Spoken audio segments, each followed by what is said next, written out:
What is up, everybody? Welcome back to another episode of What Suits You. And today I have with me, Raphael.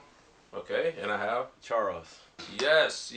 So it's actually crazy how like we actually kind of started talking. So I know Frost or Ralph. I'm gonna call you Frost because I know you was Frost. That's fine. I know Frost from Muay Thai, and we was just in the gym one day, and then I know y'all two were working out, and then it was just like energy. Like we just started talking about stuff, and it was just kind of like, yeah, bro, like purpose is important, and why it's important to stay on your grind. And I know like me and you have talked about like psychology and stuff like that.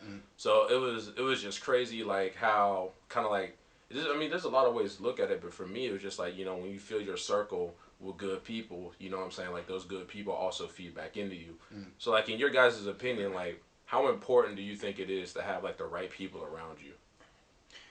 I think it's very important because like the people you surround yourself with help you grow. They energy feed your energy. It's like if they have goals and mutually the goals align with yours, then it helps you progress. So and it could be anything like whatever your interests are or hobbies. But I build off of the people I'm around. So Okay. What about you? I don't know. I put it the same way. It's pretty much what we talked about Yeah. earlier today in the gym. Like, Okay. I'd rather be around people that I'm chill with because my energy and vibe like needs to be a certain way. Mm. So I don't surround myself with anybody that I know will mess up my energy Okay. and whatnot. So it's important to, like, protect your energy, and the best way to do that is, like, the people you're around? yeah, I kind of feel, I 100% agree with you. I also kind of feel like, that's why like a lot of relationships fail though too. It's because they, either man or woman, like on both sides, they don't really prioritize making sure that person is an asset to their energy right. as opposed to a liability. You know what I'm saying? And there's many places that can go. I know myself personally. I haven't, like, you guys just heard me tell the story I was telling, Yeah. and there I definitely haven't always like try to protect my energy, and I feel like we were talking about the other week or the other day, like as a man, your most important thing is your seed. You know what I'm saying? Like that's what you have to give to the world. And when you just giving that out left, right, and center, you know what I'm saying? It literally weakens your life force. It literally weakens you.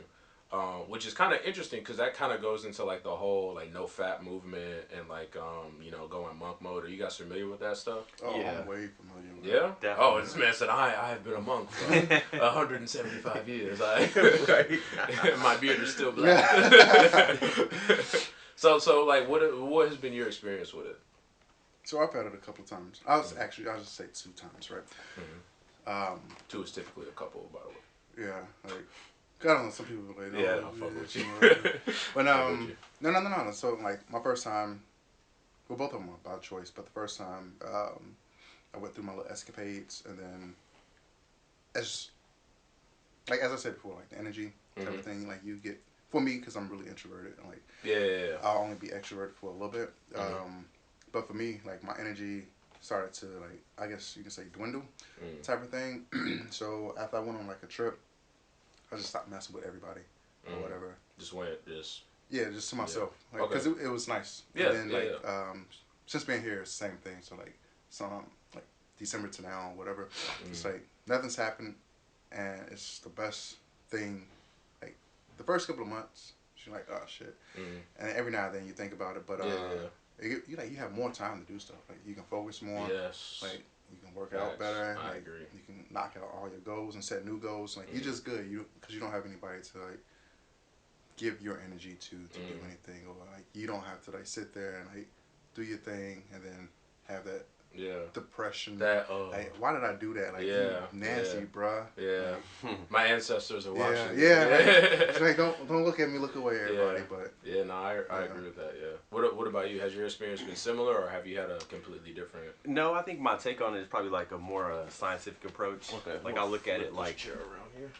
I look at it like the benefits of like testosterone, how you can build your testosterone over a Yeah. longer period of time. Yes, But then I absolutely. hear, Talk like, about that. Yeah. numbers how like over a certain period of time it will drop off, but Yeah. there will be a significant increase. Like from what I've read, like almost 40%. day 8 or something. Or something like that, day 8. Mm. So if I do that, it's probably for that reason. But mostly, I I never really take the approach to like stay celibate I never look at it in any other facet or fashion in life because I be really like thinking like this all could end tomorrow and like Okay, yeah. so Yeah, life is just that's a good perspective. really Yeah. fragile. Mm-hmm. I think life is super fragile for me, so I just like okay. Yeah, no, I 100%. It's crazy, man. Like I've kind of had an experience on like both sides of that. So like my first experience was more like yours, where it was just kind of like I was just like more focused on protecting my energy, and it was just kind of like, bro, like I'm always tired and shit. And I was like, it started like everything that kind of got me up to this point is all. It always started with a question, like, am I my best self? Right. And if I'm not, what can I do to be my best self? You know what I'm saying? So that's when I like kind of started looking it up, and even like the days where I was like fucking a lot, like when I was back in England, I was fucking a lot. Like I think like April, like 2018, bro, was probably like the nastiest year or the nastiest month of me. Like, cause it was easy. You know what I'm saying? You had access to a lot. I had my car, I had my house, and you know, being black and American, you're treated as a commodity. Almost, you know, even though there's other people there, you know what I'm saying, if you know how to talk to people, you have the charisma, it just puts you in another league and in another league, and the next thing you know, you're just like, bro, like this is disgusting. I feel Like, that. you know what I'm saying? You're just like, bro, it's easy. So that was like my first take. It was just kind of like trying to protect my energy, and then once I stopped doing that, I started to feel better. And then that's when I kind of got to the scientific part. I was like, why does this work? Like, what's the mechanism behind it? You know what I'm saying? Because you're right. Like the first like months, even like you have spikes. Yeah. You know what I'm saying? But there would be days where I would wake up like completely like, okay, cool. This is what I got to do today. You know what I'm saying? Like and super focused. right. And like at that time, it was alien. I was like, bro, I'm never like this, but I want to always be like this because it's more productive. It you know is what I'm saying? definitely, especially like if you have goals and you set them. It's like you tend to those goals a lot easier because I don't know what's in us, something primitive, but it just makes us focus. Like I've Yeah, it's noticed that. testosterone. 100% testosterone. You know what I'm saying? I was watching this YouTube video. I can't remember the dude's name, but he really, really broke it down.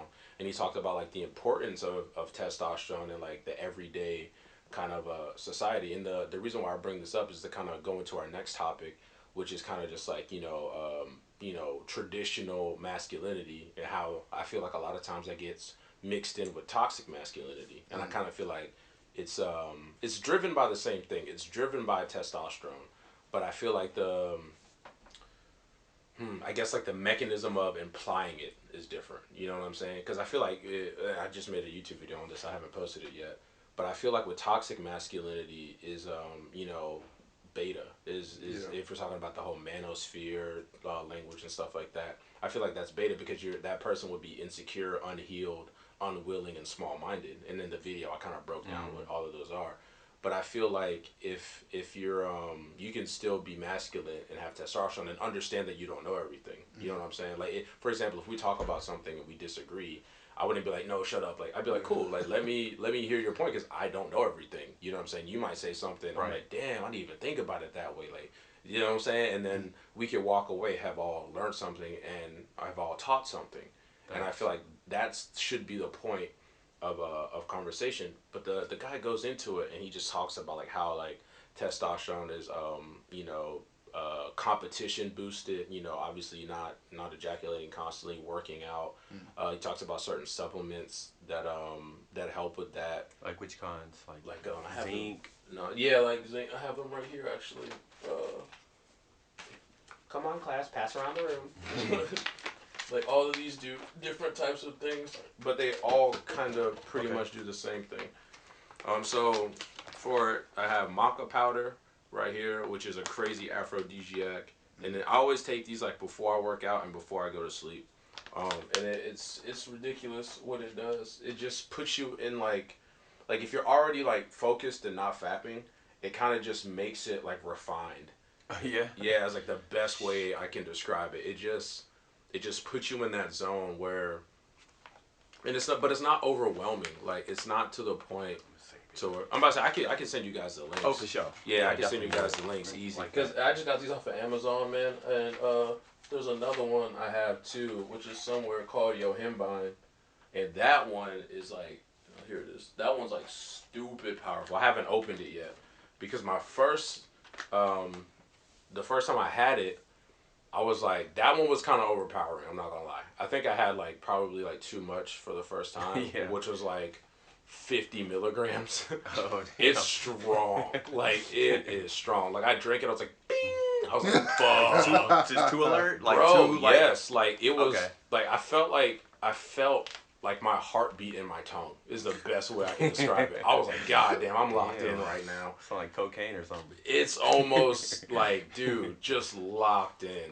And I was like, like I fucked with it. Like once I, got like through it, like that initial like 10 minutes, I worked out and I crushed it. Like my workout was crazy. My pumps were out of this world. I was focused. I was like, man, like, but I took that one out. Like I think I'll maybe use that like once a month, maybe, like maybe, bro. That shit was crazy. But going back, so like, what would be your definition of manhood? Because I know everyone kind of has different definitions, but I feel like there's certain correlations that kind of fit in that narrative. So if I had to ask, what would your definition of a man or like manhood be like, or just like what was your own experience with it?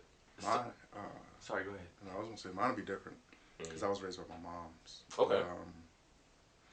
I don't know, man. Like if you compare me to other guys, I guess you hit like the toxic masculinity thing that you were speaking on. Mm-hmm. Apparently, I'm too sensitive. Like I don't have a problem. Like I'll cross my leg, I'll put my feet up on the seat or whatnot, but I'll also beat your ass or whatnot. So it's like, like I don't talk about cars, like sports or anything like that. I don't watch sports or anything. I rather play stuff like that. But I guess my definition would be. You also have a beard. He has a beard, by the way. I'm on leave. But I'd say it's more so like just being comfortable with yourself. I agree. Like everybody, growing up, and even once you get older, you have your moments where it's like you are seeking approval from other people. True. Yeah. But some people take it too far. So like that's what people think that they need to be like masculine based off of what society tells you need to be or what you see. So for me, like I like to go against the grain because it's fun for me. So I'll do things that people would think are like only for women. Like I'm into arts and crafts. Like I know how to sew. Like I do photography. I do anything that you would say is feminine. Like I know how to cook. I can beat a couple of women when it comes to cooking. I wash my own clothes. I clean. Like all that stuff. To me, that's masculine because I'm doing something for myself. Like I'm taking the initiative and not relying on somebody else. Yeah. Like I think for me, like I said, that's the underlying thing. Not being able to too much rely on someone. You can take care of yourself. Yeah, self-sufficiency. Yeah. So I think like that's a big thing for manhood. Like that's my, like I guess you can say. Like your foot stomp, if you will, for like, Okay. Or whatnot. Like being able to pretty much provide for yourself, and then if you can provide for yourself, you can provide for somebody else. Right. 100% agree. Or whatever. So 100% agree. Okay. That's what I think. Okay. What would you say yours is, man? It's a little difficult because I didn't really grow up with any like good father figures. Like most of them was like players, or most of them was just like in and out. So I didn't have any like great examples. So I kind of had to develop my own. Right. Most I'm biracial, so most people from my community didn't have the father figure in their home and where we grew up. So. Well, where'd you grow up, if you don't mind me asking? Kansas City, Missouri. Okay. All right. Yeah, people put if you look it up online, it looks great online, but it's one of those ones. It's one of them ones. Yeah, so I got you. But I think like a provider, somebody who can take care of themselves, who is sufficient, someone who can who know how to treat a person or treat their significant other, who know how to provide for themselves, or that is not relying on anybody else. Someone who can just, no matter what, a person who can make decisions and be able to grow and build for the next generation. Someone who's a provider. Yeah. Is like key. Oh. No matter what the circumstance, that they stay calm, collected, and they can be able to figure out a solution to any problem. Somebody who treats somebody with respect. You know what I mean? Who has, because I'm from the Midwest, but also we got a lot of Southern hospitality. You know how to talk to somebody, use you know, be respectful and all that, and that's just good characteristics of a man that I think shows that you a good role model. A role model is key. Like, I think so. Yeah, no, I 100% agree with that. My definition is kind of the same, you know, as far as being able to provide, you know, my four things I would say, you know, is for a man is to be confident, compassionate, concise, and composed. So that's kind of like what I base my idea of manhood, you know, and that goes into different realms as well, as far as like physically, like you said, like some people say you're too sensitive, but at the same time, you know, you can fight if need be. I feel like that well-roundedness is needed as well, because I've been told, you know, like, oh, you're too sensitive, and I know, like, from my own personal experience, you know, strictly talking about how I came up, was like, for the longest time I've always been like wanting to compete or like wanting to fight. It was never like malicious. It was just like this, like, that was fun to me. But I was told that was bad as a kid, you know, from my mom, mainly from women. Like, you know, the minimum, like, my dad's always been in my life. So my dad was like, yeah, fuck it. You know what I'm saying? Go ahead. Yeah, you know, but my mom, you know, my mom was like, you shouldn't do that. Like, that's bad. And I was at home most of the time with my mom because my dad was working a lot. So just constantly hearing like, that's bad, that's bad, that's bad from someone you look up to. And I'm not like shaming her and I'm not blaming her. It's just like reflecting. I can see like, okay, like I see why that happened, right? So that was like my childhood into my teenage years. And then like recently, like when I was like 22, that's when like I started like finding out about shadow work, which is basically just uncovering the shadow part of yourself, which is the parts of yourself that you hide from other people and even from yourself, so you don't have to deal with being vulnerable. I like that. Right? Just, like, look it up. Like, it's powerful stuff, man. And when I started looking at it, I was like, fuck. Like, I questioned everything about myself. I was like, damn, like, am I really like this, or like, is this the person that I pretended to be? I'll give an example. Like when we played football, like in middle school and stuff, and I hurt somebody, I wouldn't feel bad. I would feel the opposite of that. I'd feel like, yeah, I fucked that person up. But again, I would immediately be like, no, you shouldn't think like that, because, you know, I've had all those years of like, that's bad, that's bad, that's bad. But at the same time, there's a time and place for that. Right. I.e., when we train Muay Thai, or when we train boxing, or it's an environment that is controlled. We're not like trying to kill each other, but it still allows for that, you know, that masculine energy to be present, you know, because although we're punching each other in the face, once the round's over, we can still talk to each other like, all right, look, so when you want to keep your hand up and then blah blah blah blah blah, because there's no ego involved, you know. And I think that's a lot of it is when you have the shadow present, your ego kind of dies, because your ego is there to protect you from the outside world. But when you wear who you are outward, i.e. being who you are, like you said, you know how to sew, you know how to cook. I wish I knew how to sew. What? Well, I be in here every day. Honestly, you know what I'm saying? Too. But it's like, it's just crazy how, like, you know, people look at that. And when I say people, I mean women, because, you know, I'm straight. I'm assuming you guys are. If not, whatever. But, like, you could tell a woman, like, yeah, I know how to sew, and, like, depending on the woman, if she finds you attractive or not, that could be a turnoff for her. But then at the same time, like, women will be like, oh, I want a guy who's sensitive, and it's like, not at first, at least, I don't think. So that kind of goes into our next topic, like, dating and stuff like that. So, like, what has been, I would say, like, what has been, like, your absolute worst experience with dating, or, like, going up to a woman and talking to her, or like, and what has been your best experience with that? A hush falls. I like this. Hey, so yeah, no, you want to go first, or I can go first? You go ahead. Whichever way. So it just happened earlier today, actually, or maybe it was yesterday. I don't remember, but because I drank a lot last night, so I can't really remember if it was yesterday, but. It was actually a dude. No, I'm playing. I'm messing with you. So I was no, I was thinking about maybe like when I was in Washington D.C. maybe 5 years ago. Okay. I ended up talking to this chick at Dave & Buster's, got her information, thought she was cute, cool. I knew she seemed kind of, for lack of better words, kind of ratchet a little bit. She seemed that way. So, and she proved me right. So I took her out to a restaurant took her out to a restaurant, you know, trying to make my move, make a good impression. Mm-hmm. So I ordered something small. She I orders already know where you're going with this, yeah. a 28-ounce steak or something like that. That's wild. She orders, you know, a bunch of cocktails, all this. She orders a whole thing. She takes a couple of bites and she puts it in the box. She boxes it up. Like the whole time, I'm thinking, okay, I'm looking at it like I'm looking at her bill, looking at mine. I pay for it all. That's wild. You're a better man than me because I would not have paid for that. I paid for it all. We made little to no conversation. She was just like, and this is a younger version of me that was just pretty dumb, I'm going to be honest. And then, so I paid for it all, and then I know she boxed it up, took it home, and basically used me for food. Mm-hmm. And so I hit her up later just trying to follow up, and she ghosted me.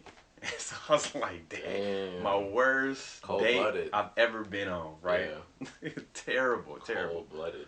I didn't even pick her up in my car. Like, we met there at the restaurant because she was just sort of like being like very iffy. Yeah. Well, that was, yeah. So, but I knew Yikes. she had bad intentions. I've had a lot of, you know, first date, you know, and dates where I smashed the first night. And I don't know if that's like, that was some good experiences, but like that shows that she's like low quality sometimes. I was about to say, that's been weird for me. And like, it really depends on who you know, what kind of game or what kind of who they are too. It's so many variables. I feel like, but no, I'm gonna let you go with your experience. Because I was gonna be like, cue that up because I'm not gonna forget. Okay, I'm not gonna forget. But man, yeah, I want you to share your experience before I go deep into that can of worms. Because man, I don't know, man. Like, I'm sitting here thinking while you were talking. Mm-hmm. I haven't had any bad experiences when it comes to like. Okay, explain. Dating. Like, were they? When you say dating, you mean like taking people out, just type like of one thing, date, or you mean like a whole? It's just like. All right, we're from different places. So when I say dating, I mean when you're going up and talking to a girl with the intentions of taking her on a date. I feel like that's also a precursor. Oh, I'm sorry. Not a okay. relationship. No, but even what you said was still fine. Yeah, was still good. I probably should have worded it better. But yeah, like, so since you kicked it off like that, we'll talk about like dates that you've actually been on that have been horrible. All right, so not somebody that like I was in a relationship with. No. Well, you take. I guess. I mean, you take someone that you're in a relationship with on dates still. So I mean, you can talk about that. Yeah. But you have to give like her name, her blood type. Not playing. Man, I still can't. Like, I don't think pre-relationship, I've never had a bad experience. Everybody pretty chill. Like, I've been asked on dates. It's rare that I ask somebody on a date.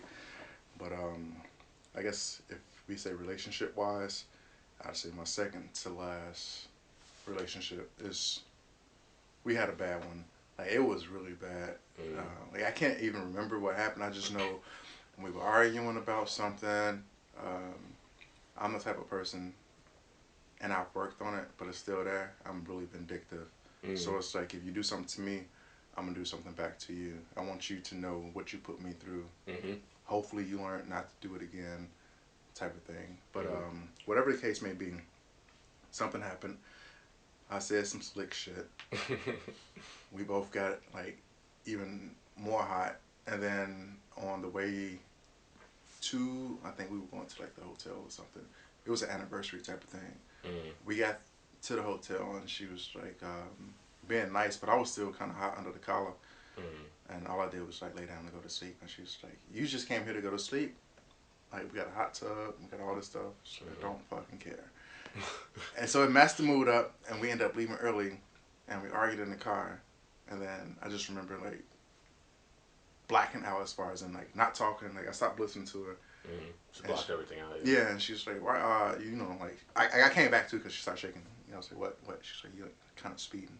So it was like, it was more speeding and me just like doing this the whole time. So can you look at the road? It was like, I will kill both of us. It wasn't an I'll kill. Yeah. Look, it was you just open highway. It was nothing there, but I think that was the worst one, and it was only like we were arguing. I can't remember what it was. It was like years ago, like 8 years ago.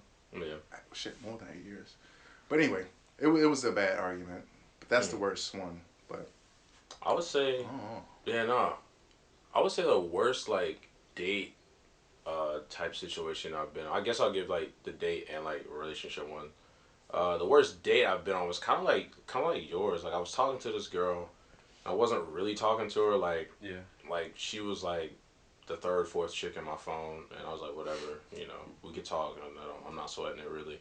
So me and her started talking, and she was like, you want to go on a date? And I was like, whatever. Like I was very like it was hit or miss with me.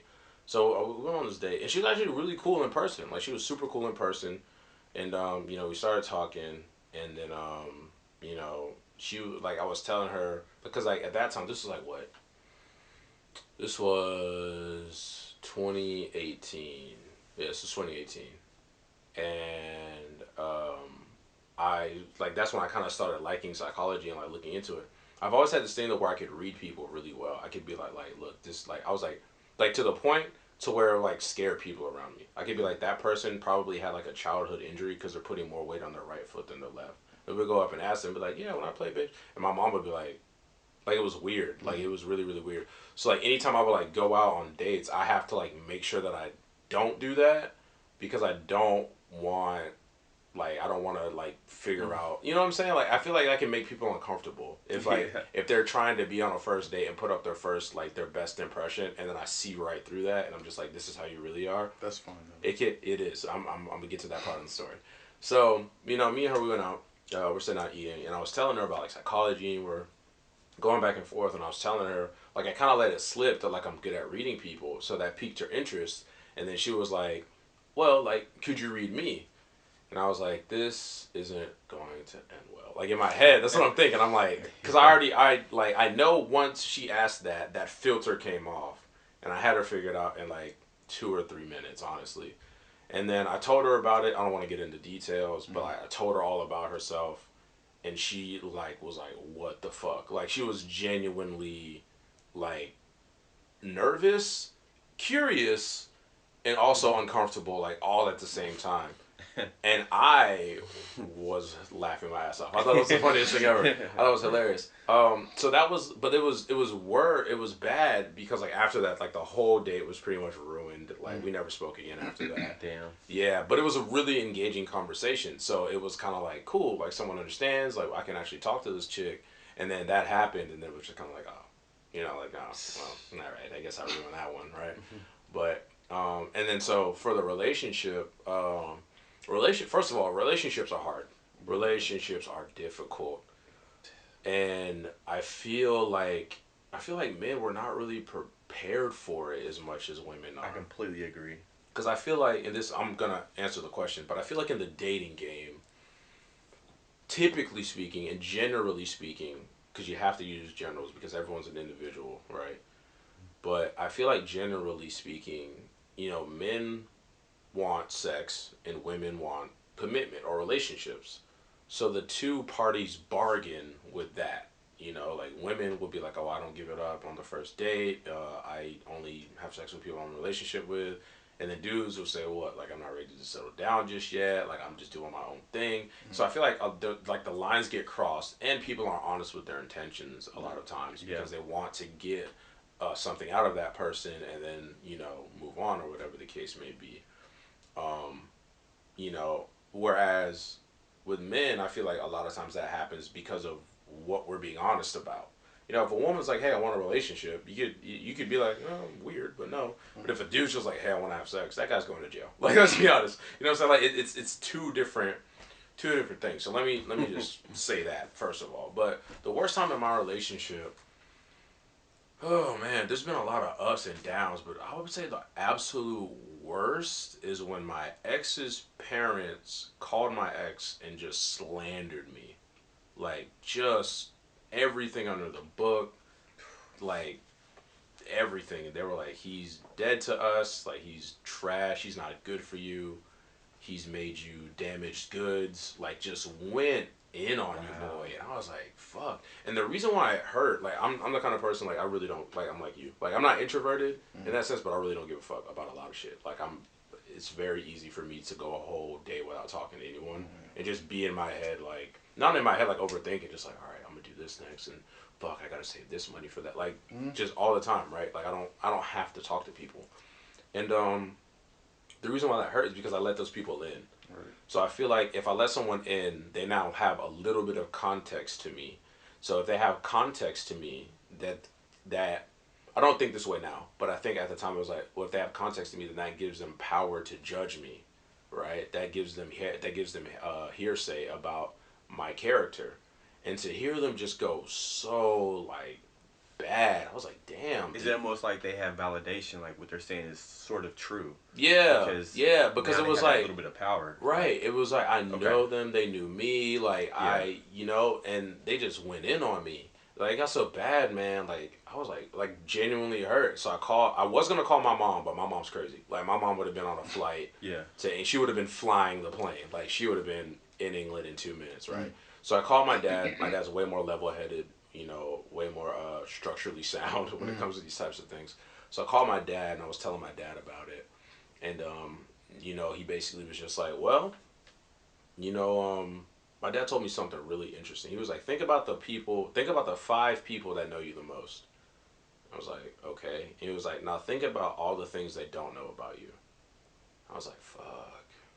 That's deep because it's a lot, And there's shit that you in that moment that I may have forgotten even about myself. So you have to add that into the equation as well. But once he told me that, I still felt a little bit bad. But at the same time, I was like, man, that makes a lot of sense. That makes a lot of sense that there's so many there's only but so much you're gonna give people. And this was before shadow working and all that stuff as well. So that was probably the worst time in my relationship. So now we're going to go back around the circle, starting with the best times in dating and relationships. Okay. And I'll start it since you went, if that's cool. Okay, yeah. So the best date I ever went on was actually with my ex, who paid for everything. And I was so happy. Not only because, like, she paid for it, but, like, she really put in the effort to, like, pick the place. And, she was like, hey, where do you want to go? And I was like, here, And then she was like, all right, cool. She was like, hey, don't worry about it. Like, you always pay for stuff. Like, let me pay for it. And I felt a little bit uncomfortable at first. We had been together for a while, though, at that point. So I was kind of like, all right. Like, I guess I'll allow it or whatever. And she paid for it. Great night, great food. We just laughed. It was a great time. It was cool. Went back to her crib. Fucking phenomenal night. It was just good vibes all around. You know what I'm saying? It was just good vibes all around. So that was probably like the best actual date I had been on. And then I would say the best time in our relationship probably too was that day, because it was weird. And I say it was the best for a lot of reasons, not only for the experience, but also for personal growth. I had to be secure enough to be vulnerable enough to be like, yeah, I don't want it's fine if you pay for stuff. You know what I mean? And as someone who holds, I know I hold a lot of traditional, masculinity qualities, that wasn't easy to do at first. But I had to take my ego out of it, take my pride out of it, and just be like, fine, this person wants to do something nice. Would know well, I did this for you. It was just good, genuine intentions. I shouldn't allow my ego and pride to block that. So it was good for that reason as well. It kind of made me reflect on some things on the inside as well. So it was cool. So, yeah. And I'm itching to go back to what y'all were talking about. So Which one? About the terrible relationship? No. I guess being promiscuous. Oh, on the first one. I got a story for that. I got a story for that. Okay. It was a couple of things, because I left out literally my worst relationship. I think a chick did some voodoo on me. I got a whole fucking... Bro, you should let me know, bro, to burn some sage, bro. Crazy situation where I basically got done real dirty, but we could talk about that another time. Yeah, you could. Yeah. Whatever you guys are comfortable with talking about, because I got. Bro, stories for you, bro. Bro, just kind of getting off topic, but when you start to grow and glow up, people from your past try to sneak their way back in your life. Bro, have you ever? And I don't know about you guys, where you guys are from or how it is, but bro, there's like been 4 or 5 chicks that have hit me up trying to get me to take care of their kid, Ooh. and I'm like, no. Ooh. But like, it's funny. It's funny how it works, right? Because I don't know how familiar you guys are with like the red pill community and like MGTOW and like what any of these terms mean, but it's just funny how like you know that song by Drake, How About Now? Mm-hmm. It's funny how how true that is. Like how actually true that is. Like you start working on yourself and you start getting better, and not getting better for the sake of pissing people off, but getting better because you have aligned that with your purpose. It is crazy how many people, and in my experience is women, try to pop back up like everything's gravy. Yeah. Like everything's fine. And I'm just like, do you not know what you did? Like, Yeah. like why did you think I would be okay? I completely understand what you you're know talking what I'm about. Yeah, I know. And, I know he does too. And it's just like, what? Like, why did you think I would be like, for example, man, there's this one chick and she was a handful when we were in England. We went on dates, she was real cool, but she was really damaged. Like looking back, she was really damaged and she hadn't fixed it. And I went over to her house. I came with all the intentions to smash, but she was drunk as fuck. And I was like, nope. Yeah. Because I'm not drunk, and I don't drink, and I also have to drive. So I'm gonna go.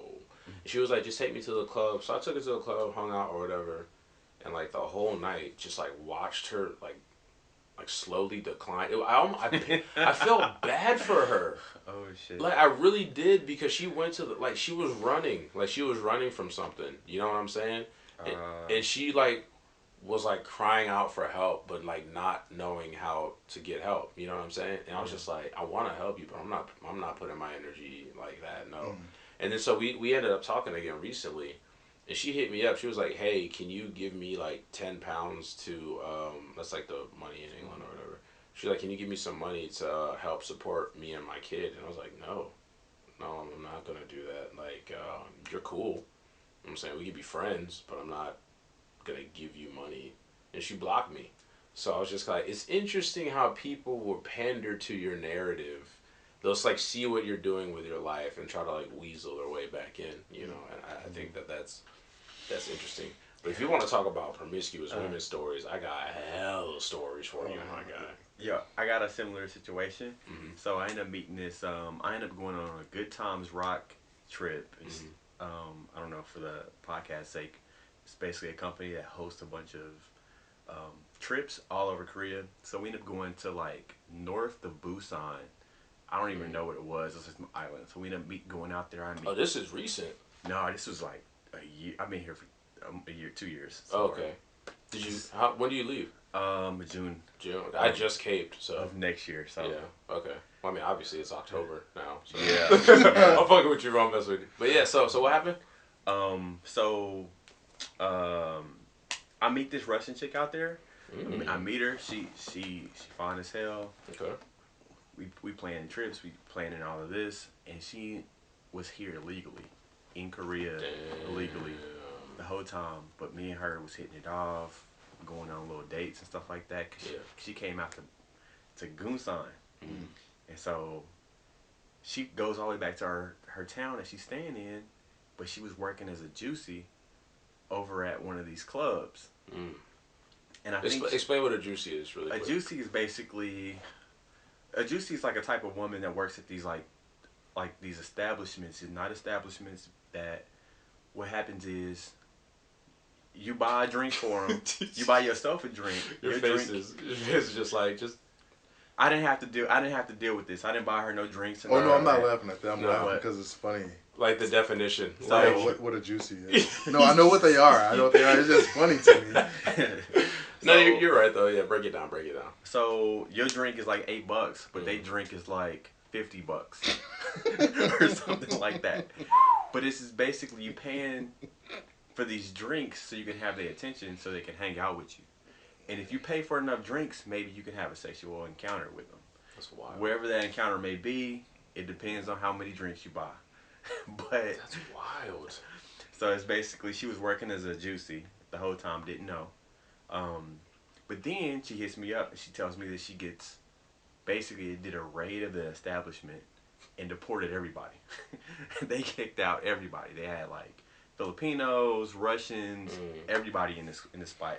She texts, I'm asking her questions. She's sending me all this information. Cool. She ends up asking me for $300 so she can fly back into Korea out of Russia. Which is funny that she so similar. Not similar, but no, sort of. Yeah, you know. Yeah, nah. Fuck no. But she was fine. You couldn't tell. She was really pretty. Like you couldn't tell that she was working in that life. Yeah. Like, but you have like, and that's the thing. I'm sorry, I didn't mean to cut you off. Like, that's the thing as well. Is like she has to be in order to work in that line of work. You have to be a certain level of outside attractive, because the inside, like, that's got to be a soul numbing job. Like you're getting drunk and having sex with strangers. Like that's got to be. Well, I think they like had it down. a regular day for most people anyway. You just getting paid for it. I think I it just was like don't look at that as a regular day. Maybe that's the disconnect. How many people go out here on the weekends and they get drunk and they just have sex? Yeah.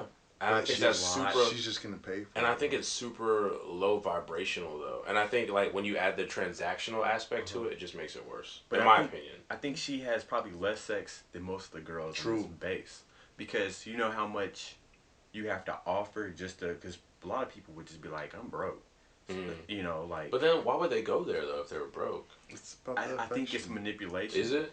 They manipulate these older guys into thinking that they'll do something. That's a good point. And then they'll pay a lot for nothing because, like, just for that company, because they're wealthy.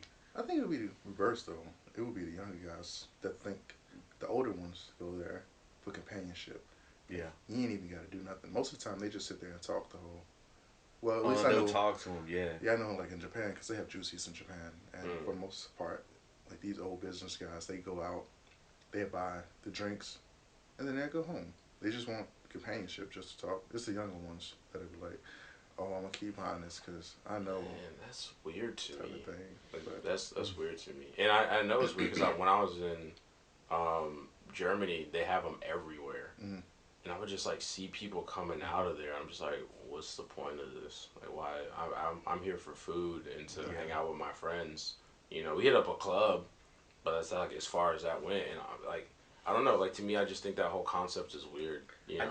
I know literally one person on base that works in a certain career field, and she slept with 5-6 guys in that same career field since she's been here for 5 months, and she didn't get paid. So I'm saying, so I'm just like the type of struggle, but. Like, you look at her, you wouldn't even know. Like, She's low-key about it, yeah. See, and this I was waiting for that so I could say, man, I don't care what a chick does. Like, this is one of the times, because I'm a fair person. I believe certain things I'm fair with. But, like, you, your own person, I cannot judge you for it. So, like, being promiscuous, because guys are promiscuous, too. Because you kind of touched on it as far as in women, you were saying women, like, would prefer to have a relationship, some type of intimacy, like a different level of intimacy. A guy would look for like the physical, intimate part of it. Depending on how I feel, I flip flop or whatnot. Like if I vibe with you, I want a relationship. If I don't, and it's not that time, I guess, of the season. No matter what their track record is. I'll just let you know, like, hey, I just want to have fun. That's it. If you about it, you about it. But I can't really badmouth nobody, like, because what you were saying, not saying you were badmouthing anybody, but you were like, you pretty much can't get behind the concept of people like having sex for money type of thing. For me, I think, like, hey, yo, that's the profession you chose. Like we chose to be in our professions. Whatnot. People like, I can't see why you in the military type of thing. But like I said, when it comes to being promiscuous, like, yo, because we had this talk when we were cooking or whatnot. How many, like, would you... What our body count was? The body count of a chick. Ooh, that's an interesting topic. Like, so, what kind of body count is too high for a woman? Yeah. Versus a man? Well, I feel like before we get into that topic, we have to understand that dating is not the same for men and women. Mm. It's completely different because just like how men typically want sex, women typically want a relationship, or yeah, typically want a relationship. Yeah. It's easy for a woman to want sex and get sex if she's single. It's maybe not so easy if a guy wants a relationship to just get into a relationship that's actually going to help him grow, right? So like you said, that chick or whoever slept with 5 or 6 dudes in those 5 months, cool. Could a dude sleep with 5 or 6, sleep with one chick a month? Yeah, maybe. Maybe. You know what I'm saying? But like, we'd have to like look at this guy's life. Like, what does this guy do? Like, is he? You know what I'm saying?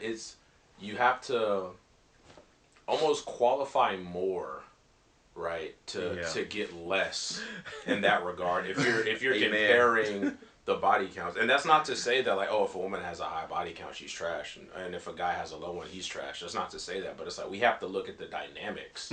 Those are two different things. So like, what was your take on that? I mean, I would say it is a little bit easier for women to like get with somebody because most guys like would be like, oh yeah, I'm down, like yeah.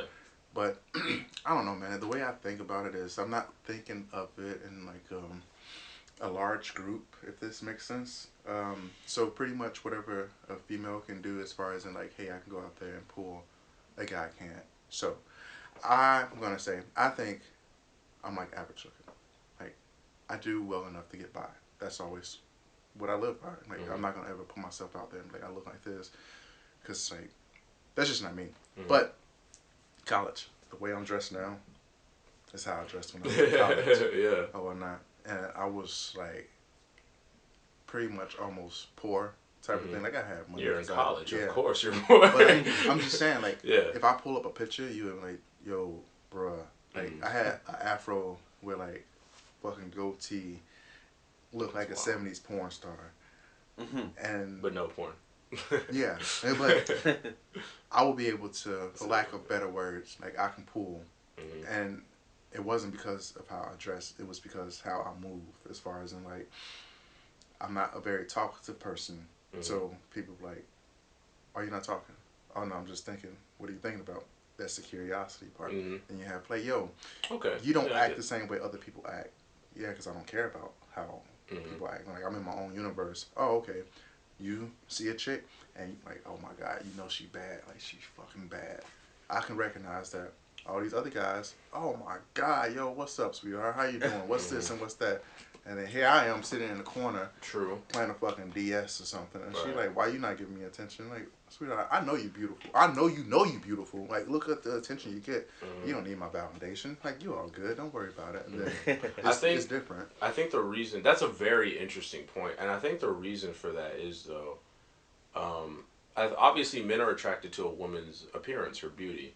But I think women are attracted to a man's behavior. You know what I'm saying? Like, if you ask, like, married couples, like, what do you like most about your spouse? You know, they would be like, his ambition, you know, his drive, his work ethic. Like, so your behavior, like you said, she would ask, like, why aren't you giving me this attention? Because she expected you to do that. But that's just, she doesn't know, like you said, the curiosity. She doesn't know if you're doing it because you don't find her attractive or you're just not that the kind of guy. But your behavior is almost off-putting to her because she's not used to it. You know what I'm saying? So I think that's like probably why that happened, which I found out as well. Like when you just like, and then you go back to what you're doing, it's not a diss, but like sometimes women will take it like that, and then all of their attention is now put on you to get validation, and then you're like, you can play that how you want. You know, I've definitely used that in both good and bad ways. I'm not gonna lie. Like I was telling Cook, if there was a group of chicks, I would go up and talk to the least attractive one. If my intentions were like just to fuck or whatever. And the reason why I did that is because I know that, like, say there's 4 chicks, I know that the other 3 are gonna be like, yo, what the fuck? Why is he talking to Becky? Like, literally, I've seen it where like dudes are bad physically. But I feel like women, like, are emotional masterminds when it comes to that. And, like, also, their words are, like, very scathing. Like, it's the same fight, in a way, quote-unquote. We just fight with different weapons. Like, I've been talking to a girl, not giving her friend any attention. and her friend would just start naming things that she did in the past. She'd be like, doesn't he kind of remind you of Tyler? And now I'm like, who the fuck is Tyler? And then her friend's just like, bitch, like, did you watch? You know what I'm saying? But the reason why she did that is to disrupt the, you know what I'm saying? Yes. It's to disrupt the chemistry that me and her friend were having. So it's like, man, and that's what we were talking about the other day. Like, a lot of men get caught up with how women look as opposed to understanding and even appreciating how women are. You know what I'm saying? Because when you peep stuff like that, you're like, damn, why did she get so mad just because I wasn't, like, talking to her? Like, she has all these other dudes talking to her. Why is she worried about me? Well, she's worried about you because you're not worried about her. And she's you know what I'm saying? Yeah. And that's when it kind of comes into the mind games of that, so to speak. And I also feel like that's prevalent in dating as well. You know, I don't feel like that ever goes away. But I feel like a lot of young men aren't aware of it. You know what I'm saying? Like, they just don't know. So what do? Like I was telling you, they're like, oh, be nice to her, compliment her on everything.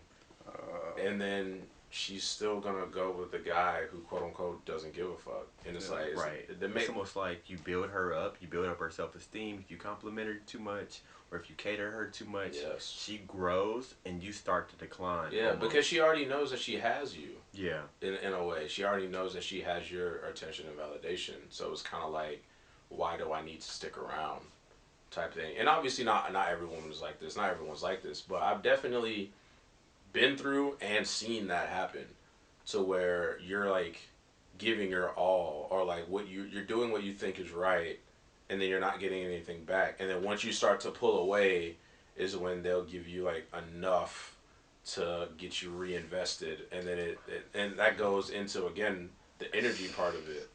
That's where I was like, right. yeah, I'm taking my energy back, and then that led me to the no fap and stuff like that. Oh, fuck with that so hard. So when we went up to Osan, or whatnot, a couple of weeks, a month ago, whatever it was. Yeah. I'm going there tomorrow. I got a photo shoot. Have fun. But we went up there. So I had met this chick on Tinder. Yeah, Tinder. So we talked for a little bit, like, you know, we conversed. But you know what? Before I finish the story, let me finish this. I need to go back because I'm not that person. Okay, yeah, go for it. So anyway, like I said, I don't have a problem with women doing whatever they do, because whatever we do, they can do, type of thing. So I'm not gonna knock you. If you got a 40 body count, shit, that's what's up, sweetheart. Like, you know what you want, you go after it. I can't knock you for it, because my body count, like, you shouldn't say anything to me about mine. Like, like, we all good. Like, but if we're gonna get together, don't tell me your body count, because I don't need to know that. Like, most people be like, I'm not going to think about that. Like, I don't care. But we all human. Like, we all have an emotion, and we going to get in our own head somewhere down the road and be like, yo, did you learn that recently? Or, like, how this happened? Was this person better than me? Even though you know you shouldn't. Like, it's always going to be in the back of your head. Man, like, those are insecurities. Yeah, I was about to say, like, when I did that, so there was a point in time where me and my ex were in an open relationship, and, like, we wouldn't, like, have sex for, like, a month or two. And every time we did have sex, she would, like, learn something new. But I didn't care, because, like, it's going to sound so fucked up. But at the time, you know, you're so in love, you're this, you're that. But there was always a small part of me that was like, she's not yours, it's just your turn. Facts. And when I thought of it that way, I wasn't, like, that's how I dealt with my insecurities. I'm not saying to do that, but I'm saying that's how I did it, and it worked. And I still kind of believe that. I still kind of believe that, especially when you're dating. Nothing's official. I mean, married people cheat. You know what I'm saying? So, like, it's never, that person's never really yours. I mean, you don't own people anyways, but I'm saying, like, being with that person, it was like, okay, well, what parameters? And then when you're in an open relationship, you're giving your energy to other people. You know what I'm saying? Sometimes 2 people, 3 people at a time. You know, and again, there's no reason to judge anybody. Be like, oh, you're this way because of that. But again, that's how I compartmentalize that aspect of the relationship. Just say, hey, at this moment in time, this is just my turn. Right. You know what I'm saying?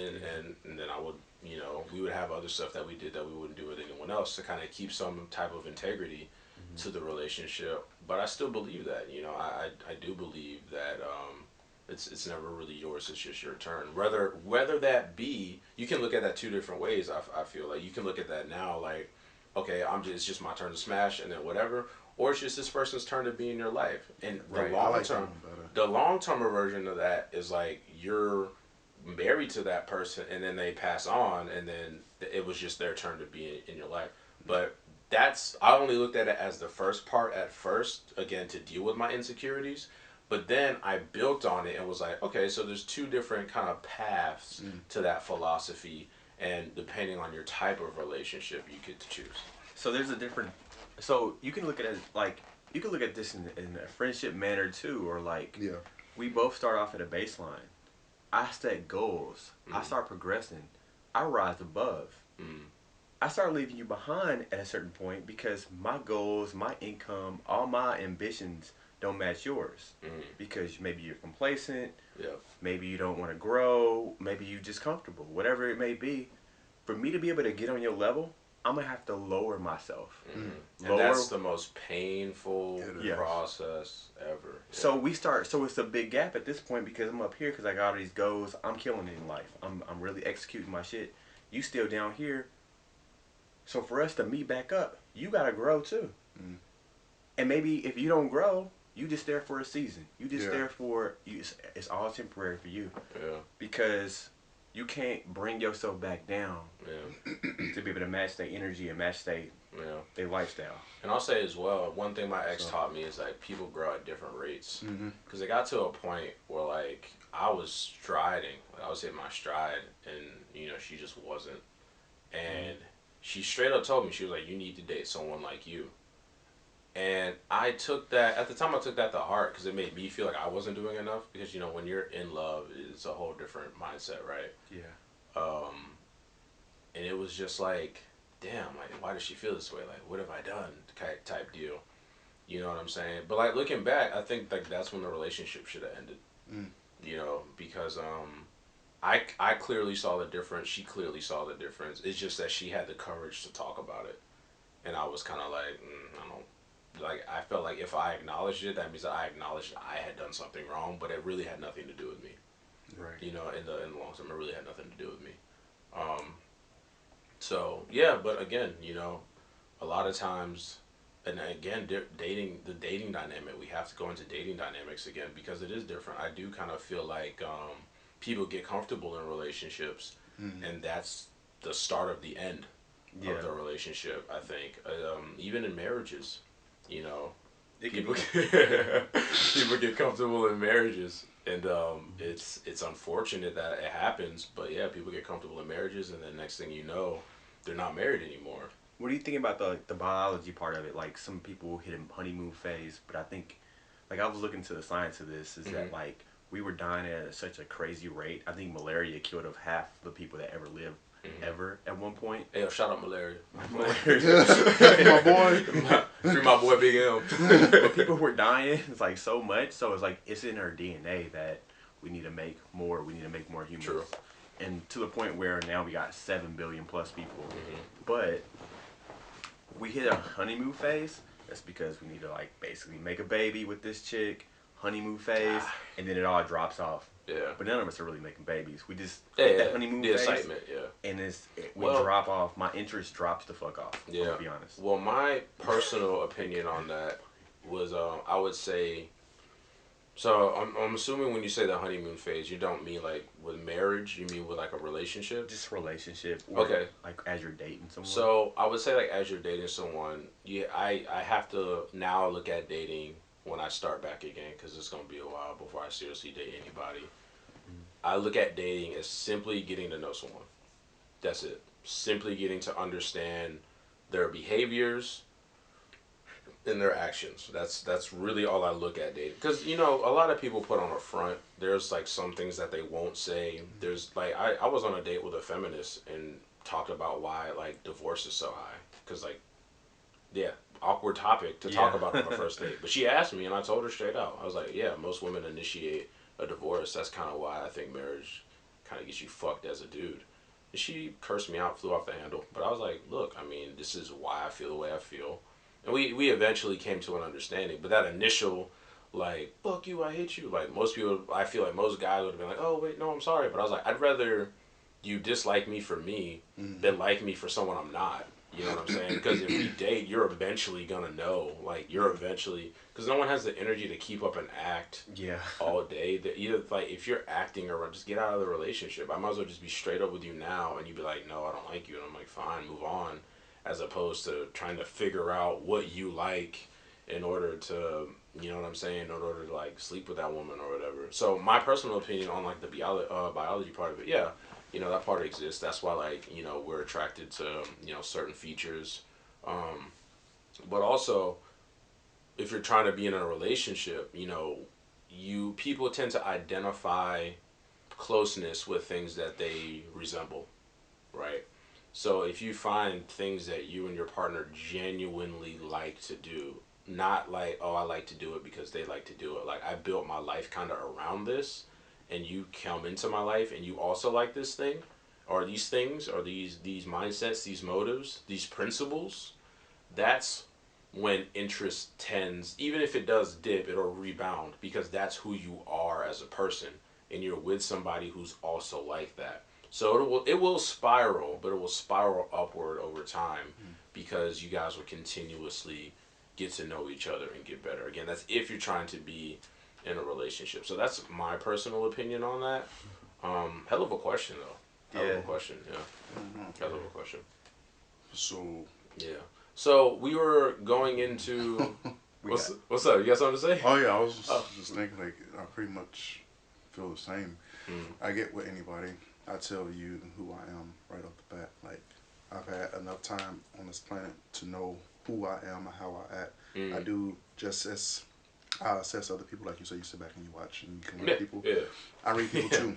Yeah. And I've learned to like do self-assessments to Facts. where Dude, that is I'm really oh bad. man, dude, we got to talk about that. Yeah. at whatever it is. So like I live by the rule. If you tell me something, I'm like, all right, whatever. You tell me something, I'm like, somebody else tell me the same thing, and none of y'all know each other. Then I'm like, all right, Yeah. like, it's something that I'm doing, Yeah. and I work on it. But like, so I recently got divorced or whatever. So you were saying most women initiate the divorce. Mm-hmm. In this instance, I initiated it, okay. and the reason why was again pretty much what you were just saying. You put on a show of who you think that person wants or whatnot, and you can't keep a lie. Yeah, it's hard. Or whatever. So I give you what and who I am to begin with. I tell you all my attributes, good and the bad. I'll tell you how I will respond to certain things that you do, and I will hope that you will be Dude, that's so grown up important. enough to not, that's so important. Yeah, that's so important. I feel like a lot of times people don't know themselves, and then they find themselves in a relationship. Like that's kind of what happened with me and my ex. Like I had a pretty good idea. Nah, actually no, I didn't. I was running from a lot of things. I'm not gonna lie. Compared to that person then to now, I had no idea who I was. I knew who I was supposed to be, or what I thought I should be, and that obviously had some part in ending the relationship. But yeah, my ex was clueless as well as to who she was, and I think it's, and like I said, people tend to bond with things they have likeness in. Well, the same is the opposite. They tend to distance themselves from things that they're not alike in. And when you stop putting on a show and you genuinely sit back and look at this person, you're like, we're not the same at all. Yeah, you're not You know what I'm saying? Like I'm over here and you're over here. Like we have we're like yin and yang. And they say that opposites attract. Well, yeah, that's true. But attraction isn't sustainable for a relationship. Yeah. That's sustainable for like you said, the honeymoon phase. That's all the attraction is based on. She's a baddie. That's the end of the list. Like that's as far as it goes. You know what I'm saying? Because then you find out like, okay, yeah, she's a baddie. Man, she's really bad with money, but she's a baddie, so it's fine. Man, she has a really bad relationship with her parents, but she's a baddie, so okay, that's fine. Man, she really feels the need to get attention from a lot of other dudes, although she says that she wants a relationship with me, but I guess she's a baddie, so that's, you know what I'm saying? Yeah. And then these things just add up, and then you look at this person for who they are, and it's like, you are so made up on the outside, but your insides are volatile as fuck. And we were talking about the what's up? Superficial, like out here. Yeah, and you were talking about the self-assessments. I think that's key for relationships because I really feel like you said, if you're hearing the same thing from 3 completely different sources, like for example, like when I saw that Chadwick Boseman died, I saw it on Instagram first. And I was like, whatever. Yeah. And then I saw it on Facebook, and I was like, And then my mom called me. It was like, did you hear? I was like, fuck. You know what I mean? So it's the same thing. And I think, though, that's really hard for people, some people, to admit where they're fucked up. You know, it's to go like, yo, like you said, the good and the bad. A lot of people just tell the good attributes. You know, like when you ask, like, what can you bring to the table? Well, I can do this and I can do that. And sometimes I can do this, but they're not like, yo, on full moons, I fart a lot. Like, you know what I'm saying? It's never anything bad or weird, but I think, like, when people really self-assess, you know, it puts them in a better position to then find the person that matches them and can rock with them. You know what I'm saying? Well, I mean, is that, but it also, it saves heartache for everybody. So, I mean, like I said, we split because we weren't yoked. Like in the beginning, it seemed as if, because like everything. I was gonna make a gym joke, but I'll let it go. Oh, yoke, yeah. Yeah, I was thinking about. I thought of like 3 or 4, but none of them really hit. So I was like, I'm just let it go. But I had to say something. But continue. Oh no. Well, I mean, okay, so like real quick, when we met, she is pretty. Like, don't get me wrong. But she was like, oh, I like the things that you did, and we go back to the sewing because we did an introduction, and I was like, yo, I know how to do this, I know how to sew, and she's like, oh shit, like word? I was like, yeah. And then we went from there, and like I said, I think I'm pretty eclectic when it comes to things. Like, I like to know and do some of everything, and a lot of these things that I do now, or somebody will say something to me, and I'm like, oh, I know a little about this, just because of the way I was like reading, or whatever. Like, I fucking went to operas and ice skating and just some of everything. So like, if I meet somebody and they say, oh, have you done this? And I do it, most people think I'm lying, and I'm like, no, fucker, like, I've actually done this, like, I know what I'm talking about. So that was the issue between her and I. Like, she'd find something new, and I'm like, oh shit, I know this. So like, photography, for instance, I know a little about photography because my cousin, he's a professional photographer. So we got into it, and I'm trying to explain to her, yo, this is how you do it, this is the aperture, this is how this works, like, this is the ISO, blah blah blah. You only got into this because I got into it. You don't have any. All right, no, sweetheart. Like, check this out. Don't do that. I knew about it before, but it progressively got worse because her true nature came out. She couldn't keep up with it. And me getting my degree type of thing, she wanted to get hers, and I thought it was a friendly competition because both of us can apply for officer. Say, all right, a friendly competition, it pushes everybody to do a little bit better. Well. Until they try to cut your growth, when it's like, oh, well, because like her and I, we have a kid, but like her and I, it's like, you gotta there's so much I don't know about you. Yeah, see, I like to keep like, as you're telling me this, I'm like, fuck, I didn't know that. Like, fuck, I didn't know that either. But like, we have a kid, so it's like, I think of it where it's like, oh, we're both military, so it's like, all right, I move here, you'll be here because I have to go here, and then you have to come here. That's a lot of moving to have a kid. Okay, cool. And then that's something that she brought up, and I was like, you know what, that makes sense. Like, let's do this. Okay, well, how about you hold off on applying for officer? That way we can have time to stay here and, you know, be a family. Okay, I can get what you're saying. Like, I can push my shit back 2 years. Let's do 2 years max. Okay. And that kind of goes into what you were talking about as well. The growth, right? Yeah. So that was the plan. And then later on, because I remember pretty much everything, like, I have a good memory. She came out one day and was like, yo, I think I'm going to finish my degree and go straight into it and apply at this time. And then I was like, yo, pump the brakes, because this is the same time frame that I had that I wanted to do. Why is it any different for you? Oh, chuckle, because this is what I want to do. Say, that's not how it works. You can't stifle what I'm doing because you want to beat me in something because you know I'm well ahead of you. Like, we can work together. Like, let's do this together type of thing. And like, stuff like that is what causes, I think, problems in a relationship, because it's like, nobody in a relationship should be trying to hold the other person out. You both should be growing together. Yeah, you both should be trying to help each other out, do things and make each other better. As 50-50 as possible, because I do this shit at work. Like, my troops, it's 50-50. You might be an airman, and I might be a sergeant, but I'm going to put in as much effort as you possibly can, and vice versa. You put in as much as I put in. I will help you out because I know how it feels to be at that level. You get bogged down. What the fuck am I doing sitting on the computer? Right. And like I don't have no emails today. Let me come out there and help you do a helmet or something. And that's leadership as well. Yeah, that's leadership as well. But when you have the other sergeants in the shop that do shit, like, oh no, I'm a sergeant now, I don't have to do it. No. You still have to do it. No, that's what we got them for. That's the wrong attitude. Somebody's gonna follow you with the attitude. Yeah. No, and then you create a culture of people with bad attitudes. And they fucking hate it. And it's like, well, I'm gonna come in late, or I'm gonna leave early, or I'm not gonna come in at all because I don't feel like it. So you need to pick up the slack for me. And it's like, as long as I'm in charge, all you motherfuckers are coming in at the same time. If you get a day off, the airman gets a day off. If you late, they can be late. Like, there's no. That's.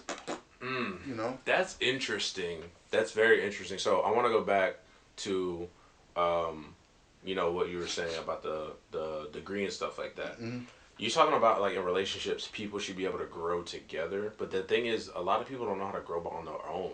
Yeah, that's true. You know what I'm saying? A lot of people don't know how to be self-sufficient, don't know how to have discipline, don't know, like, again, you know, I have kind of a similar situation. So, again, with my ex, right? Before I met her, I was working out all the time in the gym, just like crazy. And one of the reasons why she liked me was because of my physique. So we've been dating for like a year and some change, or not even, maybe like 6 or 7 months. And she, like, I never said anything about her weight. I like thick women, you know what I'm saying? Like, if her thighs touch, I'm a munch, you feel me? So she was kind of thick or whatever. And I was totally cool with that. I was like, bet, you know? But she felt that if she was going to be like with a dude who was in shape, that she needed to be in shape. Oh yeah. And I was like, okay, well, I can help you with that. You know, and this kind of goes back into doing everything, right? I got the protein powder. I made a meal plan for her, like everything. She just didn't do it. You know, and I was like kind of checking her. I was like, yo, you were complaining about this, that, and the third, and I've given you literally all the tools. Like, why aren't you doing it? She was like, well, it's just not my thing. Yeah. That's how it ended. She was like, it's not my thing. I was like, all right, you know, if it's not your thing, then, you know, now I would say if it's not your thing, then why would you even bring it up? But at the time, I was like, you know what? I'm not going to press the issue. You know, I was in love with her either way. I don't care. I was just trying to help you out. But if you say it's not your thing, it's not your thing. Time goes on, you know, I'm working out a little bit less. I'm not out of shape by any means, but I'm spending more time with her. Yeah. So now we decide to go on a break. This is before we had got back together. No, this is before we went into an open relationship. So I was single, she was single. So again, I'm working a lot, you know, still working out, this and the third. She's in the gym way more now, doing like everything that I taught her, you know, sometimes with other people. And I'm like, that's interesting that you wanted to do that then at that point. So I asked her, you know, I was like, why did you like want to work out, you know, more now than you did kind of, you know, back then? And she was just like, you know, I was kind of making it a spiritual thing for me, and I kind of feel like now is the right time. And I was like, okay, but why? Yeah. Like, why? Like, the timing is horrible. Like, why is it that once we split, now you want to put in so much effort into self-improving, but when we were together and everything was going good, that was the last thing, or it wasn't your thing, quote unquote. And I kind of think that goes back into comfortability, but also insecurity. It's probably a psychological thing as far as in like, yo, we're not together. I'm doing it. Yo, check it out. It is a psychological thing, but I think the driver behind that is, like I said, you have the mixed emotions of insecurity, but also comfortability. You want the comfortability. Then when you're comfortable, your insecurities go down. It's like a scale, I think. And I think this is the same with an array of emotions. The same with masculine and feminine energy, all happening at once. And they have their different hormonal names if we're talking about the scientific part of it. So I think with that, as comfortability goes up, insecurity goes down, and vice versa. I feel like in that instance, once we split up, she no longer had that comfortability, so her insecurities went up, which caused her to want to self-improve. But when we were together, and I was like, yo, like, validating her, giving her my attention, taking time for my self improvement to put back into the relationship, her insecurities went down because she's, oh, I got him. I don't need to do anything anymore. So then her comfortability went up. Reflecting, that's how I look at it. I got a question. So, what's up? For long-term sustainment, Go ahead. for long-term sustainment of a relationship, Mm-hmm. just looking at it from what we talked about, Mm-hmm. should you keep a woman basically still chasing those validations? Yes. And the reason why I say yes is because the minute you stop being someone that she wants to seek validation from is when attraction typically starts being lost, right? And when attraction typically starts being lost, actions follow that. That's when disrespect can come in. Cheating, for lack of better terms. That's when all these things can come in, right? If you always are just someone, because we're talking about relationships. We're not talking about just like hitting and quitting. We're talking about like you are with somebody, right?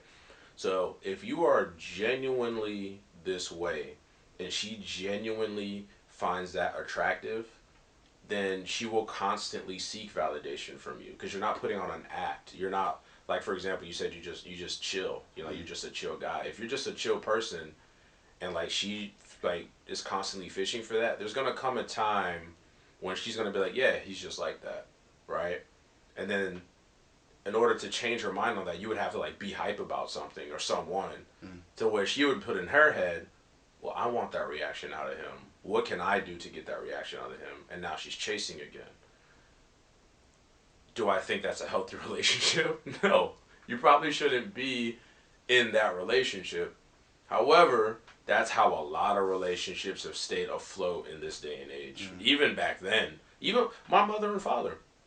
My dad has told me, like, yeah, there's times where I would do things to make your mom chase, to make her chase. Because I feel like women do it as well, but men are so easy. Because all you have to do is show up and look pretty. For a man to be like oogle and ogling over a certain man to ogle over a certain woman. I must be an odd fucking ball then, cause most of just them, because you're pretty, they don't do it to me. But here's the thing, bro. Like some dudes just think that way.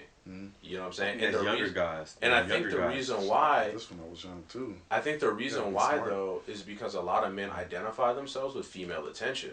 What do you always hear in like rap songs and stuff? I get money and I get bitches. If you don't get one or the other, then it's like, well, fuck, I'm not a man. I need money and bitches in order. That's how some people set up their identity. But again, it goes back into self-assessments and people not knowing themselves and insecurities and like it goes into all of those things, right? Whereas if you're like, look, I'm just a chill dude. I like to chill, and it is what it is. No one can knock you off of that. Then you're gonna meet, the person that's like what they need or what they're looking for. That's what I said. If you're genuinely that way, it's gonna attract someone who's genuinely attracted to that, and then that's where the healthiness of the relationship comes from.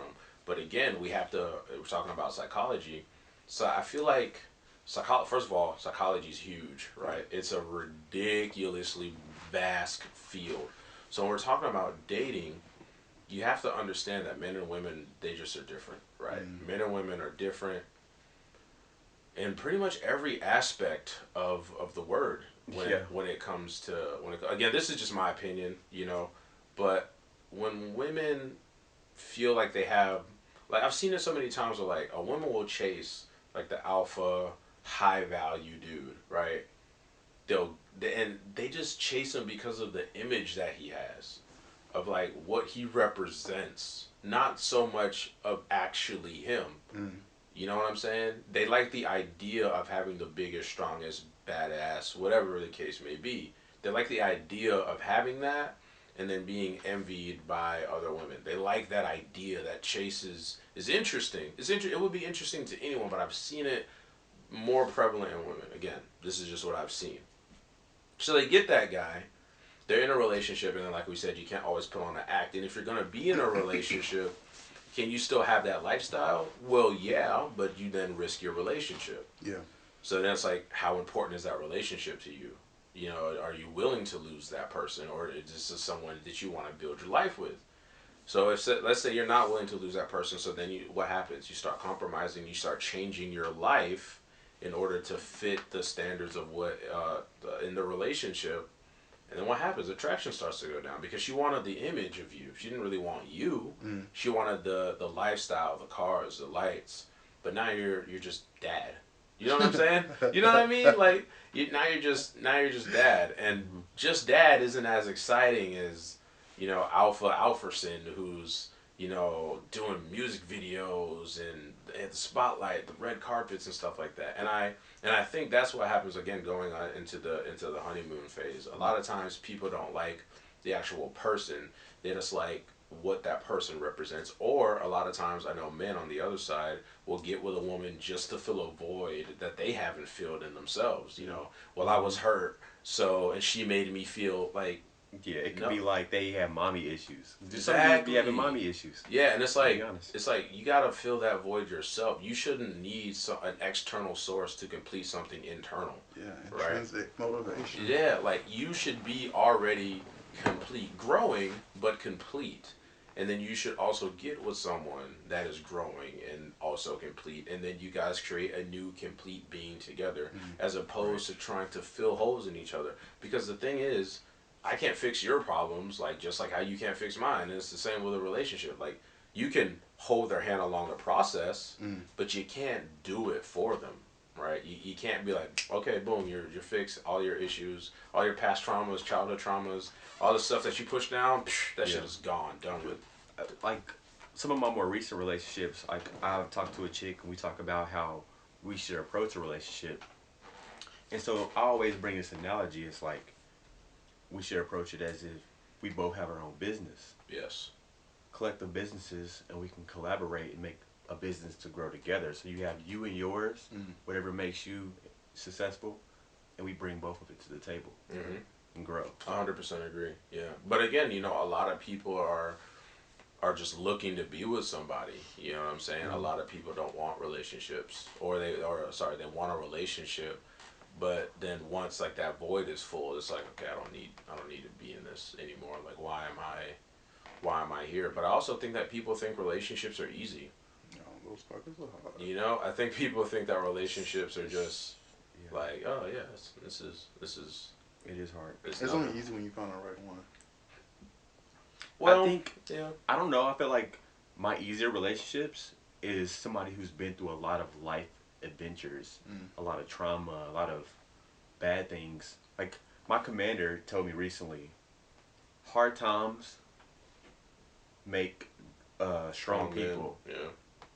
Strong men make good times. Yeah, soft times make weak people. Weak people make hard times. You know what I'm saying? It's like a fucking cycle. Yeah.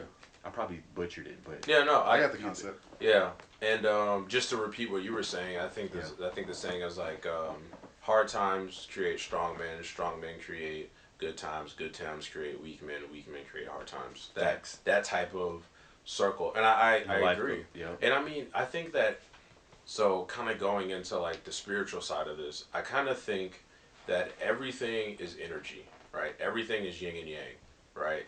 And with that, that's a cycle in and of itself. History has repeated itself for millennia because humans continue to display the same behavior in different eras.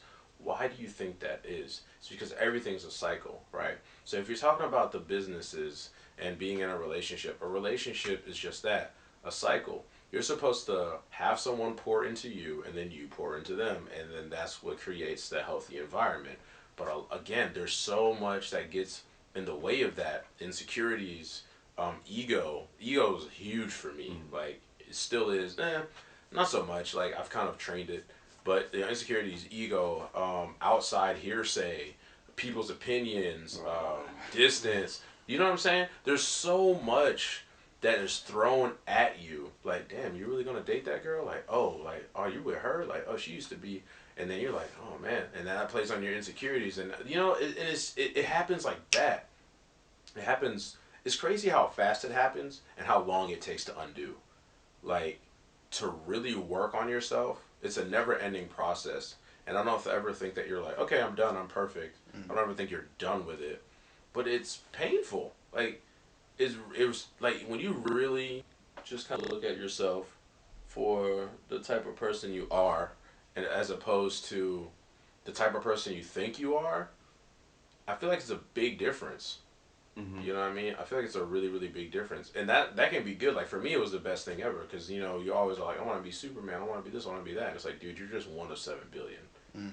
Now there's magic in that because your odds of being born human are 1 in 4 trillion, Mm-hmm. and that's I don't even know how big that number is. Like Mm-hmm. 7 billion compared to 4 trillion, they're just words. But I can't even fathom the difference. You know what I'm saying? Mm-hmm. Like it's a ridiculous, cause like what 1 trillion is like 999 billion, and we're only at 7 billion. So the odds of you being born human are like what 1 in 4 trillion. So it's a ridiculous difference. Mm-hmm. But you still look at it like you're still 1 in 7 billion. There's magic in that, and you can do something with that, but also understand like that's where you are. You know what I mean? Right. And I feel like the beauty comes in with the balance of understanding those things, because then you're like, well, what's the point of life? Why am I here? Everyone's here for a reason. Just us three sitting in a room, we've all have brought three different perspectives on various topics. You know what I'm saying? And when you really like deep that, there's things that we forgot to say or we're gonna think about afterwards, or like the next time we do this, it's like, oh damn, I wish I would have. You know what I'm saying? And that's all just coming from one person. So that's the Right. magic in that. But there's also insignificance in that because 1 out of 7.8 billion. If you want to take it a step further, we're just one planet out of a galaxy. Yeah. You know what I'm saying? So it's like if everything is nothing and nothing is everything, why not be happy? Right. You know what I Because mean? That's what I want. nothing really matters. You know what I'm saying? If everything is gray, why not just like it? You know what I mean? Yeah. Why not self improve? Why not learn about relationships? Why not learn how to sew or learn how to read? Like why not? You have no reason. You've been given this astronomical gift of life that can literally end any minute, like you said earlier. Why not just pursue the happiness? Yeah. You know what I'm saying? Why not just pursue the happiness? Funny thing is, we never got to talk about the positive relationships. Oh yeah, It's we been in did. the back of my But head. how about this though? We'll say that for the We next can- one. next time, Yeah, yeah. we can say that for the next time because I know it's running kind of late. So just Yeah. to wrap it up, I definitely think self awareness is probably like the most important, and I feel like that's what gets skipped over the most is how actually important self awareness is. What are some of your guys' final thoughts on that, and just like what? Actually, here's a one. So, what advice are you giving your 18-year-old self on self awareness and dating? You got a time machine off the black market or the white market. Segregation sucks. You you have one, and you get to go back in time. What is something that you're telling your, I said 18, but let's go 16, 17. 16, 17-year-old self. They're just like, hey man, what's the answer to this, that? Like, what's the answer to dating or whatever? What is self awareness? What is your answer gonna be? It would be basically analyze how you interface with the world. Like every action has a reaction. Mm-hmm. So the way you treat people, the way you talk to people, the way you dress, there will be an outcome based off of every single one of those things. Mm-hmm. So be self-analytical. Analyze where you're going to be next week.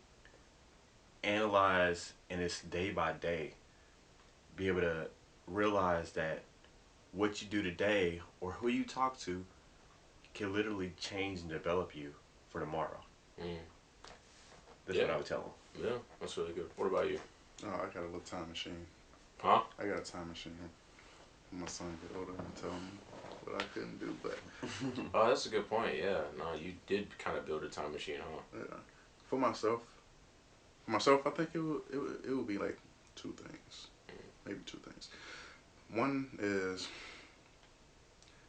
it took me a while to understand that I don't need pretty much anybody's validation to do and move the way I need to move. That's huge. So that would be one thing, like, fuck what everybody else thinks about what you do. Yeah. The other thing is more so, I don't know, like, just do what makes you happy at that point. Like I said, like the only thing that I can think about is, and I know you said we'd save it for the next one, but like, yeah, you go into it, yeah. Like, because I've only been in like 3, I'd say 4 real relationships or whatnot. But the first real relationship I had, that was something where it's like, you know, you need to, don't let an outside opinion ruin something that's like. Yeah, I noticed when I said that, you're like, fuck. Yeah, because like, I'm not gonna lie, like, I know people will be like, oh, I don't love somebody. Like, you don't really ever fall out of love. It lessens over time, but you would never fall out of love with somebody or whatnot. Like, because you can still always have that love, no matter what. Even, like, if they did you fucking dirty, some part of you is probably going to look back and be like, you know what? I can relate to that. Okay. I mean, everybody's different, but yeah. I can relate to that. I slightly disagree. I don't think, and the reason why I say that is I don't think that you fall out of love, but I mean, love is so vast, right? Yeah. If I say I love apple pie, it's different than how I love my mom. I think that love goes through a transitional phase where I'm not in love with that person, but I still have love for that person. Yeah, well, that's what I'm saying. Okay. As opposed to like, hey, I love, you know, what we had, and I love that person as a human being. Like with my ex, like I'm not in love with my ex anymore, but I can't. Well, I probably could, but I don't hate her. Yeah. You know what I'm saying? Yeah. It's like, it was what it was. It is what it is. I don't think you're a bad person. But yeah, it's not the same thing, you know, and I do think it goes through a transitional phase. You know, just like with, kind of going into the shadow work, when you learn to love the dark parts of yourself, that really just means accepting. Because for me, when you love something, you push it to the forefront. You don't want to, I haven't, at least me, I don't push things that I've pushed down to the forefront. Like, that's not how the cycle works for me in my mind. So for me, I've loved those things through love, through acceptance. I've accepted that they're a part of me, and that's what I love about me, if that makes sense. Yeah. You know what I mean? So for me, if I had to give myself some advice, I would say start a podcast earlier, because you never know. You never know the type of people you're going to meet. You know what I mean? You never know the kind of friends you're going to run into, what kind of topics you guys are going to have. I just remember, like, it's kind of crazy now that I think of it. I've been podcasting for like 14 years, because I know, like, me and my friends would go sit on the big green electrical box it tells you not to sit on or it might blow up, and we would talk about like life for like hours, bro. Hours. We would just talk, and those talks were like the best.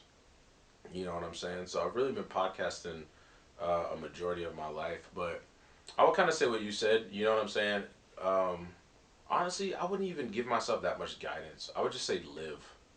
Just live, man. Live, and you'll find out the things that you need to know. I would leave it as vague as that. Even now, you know, because that's all I'm really doing. I'm just trying different things, seeing what I like, seeing what I don't, you know, and sticking to what I'm good at, and, continue to try things. So I would just tell myself to live, you know, live and let live, love and let love, but, you know, start looking at ways to improve and double down on those things, and never be wavering on your resolve to get better.